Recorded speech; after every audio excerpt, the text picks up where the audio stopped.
ముందుగా అందరికీ నమస్కారం. నా పేరు భార్గవ్ పటేల్. ఈరోజు అయితే మన హర్ష సాయి మిత్ర శర్మకు మధ్య ఏదైతే ఆడియో కాల్ బయటపడ్డో దాని గురించి అయితే ఒకసారి మనం క్లియర్గా దాని గురించి తెలుసుకోవాల్సిన ప్రయత్నం చేద్దాము. అయితే అసలు ఏమైంది? అసలు హర్ష సాయి నిజంగానే మిత్ర శర్మను ప్రేమించాడా, ప్రేమించి అత్యాచారం చేసి మోసం చేశాడా, మిత్ర శర్మ న్యూడ్ వీడియోస్ నా దగ్గర ఉన్నాయని చెప్పేసి మిత్ర శర్మని బ్లాక్మెయిల్ చేసి 2 కోట్ల రూపాయలు హర్ష సాయి మిత్ర శర్మను అడగడం జరిగిందా? మరి మిత్ర శర్మ ఎందుకు హర్ష సాయి మీద ఇంతలా ఆరోపణ చేస్తుంది? అలాగే హర్ష సాయి మీద 2 కేసులు పడ్డాయి.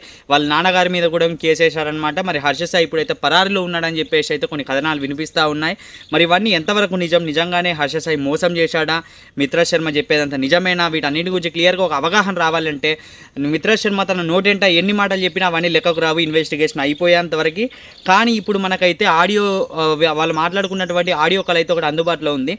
ఆడియో కాల్ని బేస్ చేసుకొని మనం ఒకవేళ దీని గురించి కొంచెం అవగాహన తెచ్చుకోవడానికి ప్రయత్నిస్తే ఆ ఆడియో కాల్లో పూర్తిగా హర్ష సాయి అసలు దాంట్లో 100% ఒక 3 నిమిషాల ఆడియో కాల్లో దాదాపుగా హర్ష సాయి ఒక 10 సెకండ్లు 15 సెకండ్లు ఈ అన్నాడు, అంతే. అంతకు మించి ఆయన మాట్లాడలేదు.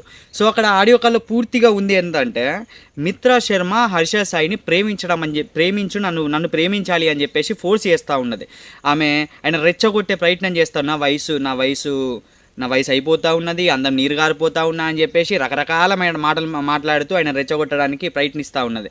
అండ్ అలాగే నేను ఎంత చెప్పినా నన్ను లవ్ చేస్తలేవు, నువ్వు యూపీఎస్సీ ఎగ్జామ్స్కి ప్రిపేర్ అయ్యే ఒక వ్యక్తిలాగా ఇటు సైడ్ కాన్సన్ట్రేట్ చేయమంటే లేదు నాకు ఎగ్జామ్ ముఖ్యం, నేను చూడా అని చెప్పేసి నువ్వు ఎగ్జామ్ రాసుకుంటా అని చెప్పేసి అంటున్నావు. ఎందుకు ఇలా నువ్వు నీలో ఉన్న రసికరాజు ఎందుకు బయటికి రావడం లేదని చెప్పేసి ఇలా రకరకాలుగా ఆయనను మాట్లాడి ఆయనకు అలా ఫీలింగ్స్ చెప్పేయడానికి అని చెప్పేసి మాట్లాడింది అయితే మనకు చాలా క్లియర్గా అయితే ఆడియో కాల్లో అయితే ఉందన్నమాట. అండ్ లాస్ట్కు ఆమె అడుగుతుంది, ఇప్పుడు నేను అంటే ఇష్టమా లేదా, మరి ఎవరినైనా లవ్ చేస్తున్నావా అని చెప్పేసి ఇలా రకరకాలుగా అయితే క్వశ్చన్ చేస్తూ ఉన్నది. అయినా హర్ష సాయి అదేం లేదు అని చెప్పేసి నేను లవ్ చేయను అని చెప్పేసి ఆయన చెప్పేసిండు అనమాట. సో ఇంకా ఈమెకు మరి ఏమైందో లాస్ట్కి పిచ్చి పీక్స్కి పరాకాష్ఠకు పోయింది అన్నట్టు ఆడియో కాల్లో లాస్ట్కి నువ్వు నన్ను ఎందుకు లవ్ చేయవు, ఒక అమ్మాయి లవ్ చేయమని చెప్పేసి ఎంటబడితే లవ్ చేయనని చెప్పేసి అవమానిస్తున్నావు, ఇది కరెక్టా అని చెప్పేసి మాట్లాడి. నాకు అర్థం కాని విషయం ఏంటంటే ఒక అమ్మాయి ఒక అబ్బాయిని లవ్ చేయమని చెప్పేసి ఎంటబడితే వాడు రిజెక్ట్ చేస్తే అది అవమానించినట్టట అని చెప్పేసి ఈమె మాట్లాడింది అనమాట. సో ఇది ఏ విధంగా తీసుకోవాలన్న విషయం నాకు అసలు అర్థం కాలేదు. మీలో ఎవరికైనా ఇది ఏ విధంగా తీసుకోవాలనో అర్థమైతే నాకు కామెంట్ చేయండి. అండ్ ఇంకో విషయానికి వచ్చేస్తే మరి హర్ష సాయి పరారులో ఉన్నాడా అని చెప్పేసి అంటే మేబీ హర్ష సాయి ఇలాంటి ఆరోపణలు వస్తే మరి వీటికి ఎలా తట్టుకోవాలి కొంచెం ఆయన ఆఖరికి మన అందరికీ చాలా బాగా తెలుసు. హర్ష సాయి అంటేనే ఇండివిజువాలిటీని మెయింటైన్ చేసే వ్యక్తి, కొంచెము నన్ను అడిగితే ఇంట్రోవర్ట్ అని కూడా చెప్పొచ్చు. సో మేబీ వీటి వల్ల కొంచెం భయానికి గురి అవ్వడం వల్ల ఆయనకేం కొత్త కదా ఇవన్నీ. సో ఎక్కడైనా ఉండొచ్చు మేబీ. ఆయన విల్ కమ్, తప్పకుండా ఆయన వస్తాడు ప్రెస్ మీట్ ముందడికి.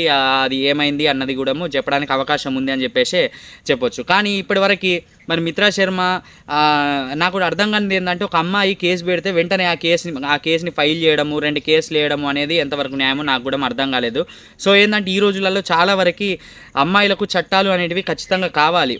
కానీ చట్టాలని నిజమైన ఒక అమ్మాయిలు, పద్ధతిగా ఉండేటటువంటి అమ్మాయిలు, ఇంటికి పరిమితమైన అమ్మాయిలు, నా ఫ్యామిలీ, నా కుటుంబం, నా పిల్లలు, నా భార్య, నా భర్త, నా కుటుంబం అన్న అమ్మాయిలు, ఏ అమ్మాయి కూడా ఈ సెక్షన్స్ని యూజ్ చేసుకోవడం లేదు. ఎందుకంటే ఎక్కడ ఫ్యామిలీ డిస్టర్బ్ అయిపోద్దామని. కానీ ఈ రోజులలో చాలామంది ఈ చట్టాలు మిస్యూజ్ చేసేటటువంటి అవకాశాన్ని మనం చూస్తూ ఉన్నాం. మరి ఇది కూడా అలాంటి కేసేనా, మరి కాదా, మరి నిజంగా ఇది ఎంతవరకు దారితీస్తుంది? హర్ష సాయిని దక్కించుకోవడానికే ఈమె ఇలా ప్రవర్తిస్తూ ఉన్నదా అన్న విషయం అయితే మనకు ఇంకొక 2 రోజులలో మనకు చాలా క్లారిటీ వచ్చే అవకాశం అయితే ఉందన్నమాట. సో ఒక మనిషిని దక్కించుకోవాలంటే దానికి రకరకాల మార్గాలు ఉంటాయి. కానీ ఒక మనిషిని ఒకవేళ అంటే ఇది ఆ రకమైన కేసు అయితే చెప్తున్నా, ఎందుకంటే మనకు అంటే ఈ రోజులలో మనం దాదాపుగా అలాంటి కేసులే చూస్తున్నాం కాబట్టి. మళ్ళీ ఆడియో కాల్లో మట్టుకి నేను ఇదంతా ఏం బేస్ చేసుకొని చెప్తున్నా అంటే ఆడియో కాల్లో మట్టుకి హర్ష సాయి ఎక్కడ కూడా మోసం చేసినట్టు కానీ, ఆయన ఏదో మాట్లాడినట్టు కానీ, టెంప్టింగ్గా మాట్లాడినట్టు కానీ, అసభ్యంగా మాట్లాడినట్టు కానీ ఏడలేదు. ఆ ఆడియో కాల్లో కూడా ఈ అమ్మాయి అసభ్యంగా మాట్లాడింది. 100%, 100కు 200% అసభ్యంగా మాట్లాడింది. సో అసభ్యంగా మాట్లాడినప్పటికీ హర్ష సాయి రెచ్చిపోలేదు. సో ఈ ఆడియో కాల్ని బేస్ చేసుకుని అయితే నేను చెప్తా ఉన్నాను అనమాట. అండ్ నిజాలు ఇంకా ఏంటి, ఒకవేళ తెలియకుండా ఉన్న నిజాలు ఏమైనా ఉన్నాయి అని చెప్పేసి అంటే అవి దాదాపుగా రేపు సాయంత్రం లోపు మేబీ రావచ్చు. అండ్ మీలో ఎంతమంది హర్ష సాయి తప్పనుకుంటుళ్ళు, మీలో ఎంతమంది శర్మకి ఆ అమ్మాయికి సపోర్ట్ చేస్తూ ఉన్నారు, మీలో ఎంతమంది హర్ష సాయికి సపోర్ట్ చేస్తూ ఉన్నారో నాకు ఒక కామెంట్ ద్వారా తెలియజేయండి. ఎందుకంటే మన అందరికి కూడా చాలా సుపరిచితుడు హర్ష సాయి అనే వ్యక్తి. సో మరి ఆయన విషయం ఇలా అయింది అంటే మన జానీ మాస్టర్ అంతకుముందు ఆయన రాస్తాను, ఈరోజు హర్ష సాయి మరి ఇలా అయిపోవడం నాకేంటో అర్థమవుతలేదు. అసలు ఎటు పోతుందో కాలం, ఏమవుతుందో అసలు నాకేం అర్థమవుతలే అనమాట. సో మీరెవరిది తప్పు ఉందనుకుంటుళ్ళు, ఎందుకు తప్పు ఉందనుకుంటారు? ఒకవేళ మీ బ్రెయిన్తో మీరు ఆలోచించి ఒక కామెంట్ చేయండి అంతే. ఒక కామెంట్ చేయడం వల్ల మనకు కూడా కొంచెం ప్రేక్షకులకు, అంటే మీ కింద వీడియో చూసిన వాళ్ళకు కూడా కొంచెం అవగాహన వచ్చేస్తా అని చెప్పేసి అనుకుంటున్నా. అండ్ మరికొన్ని అప్డేట్స్ అయితే నేను రేపు సాయంత్రం వరకు అయితే నేను మొత్తం అప్డేట్స్ అన్ని ఇచ్చేస్తాను అనమాట. కొత్త వాళ్ళు కనుక ఈ వీడియోస్ కనుక చూసినట్టయితే వెంటనే సబ్స్క్రైబ్ చేసుకొని బెల్ బటన్ యాక్టివేట్ చేసుకోండి. వీడియో పెట్టగానే నోటిఫికేషన్ మీకు వస్తుంది, వెంటనే చూసేయచ్చు. అందరికీ కూడా మళ్ళీ ఒకసారి నమస్కారం.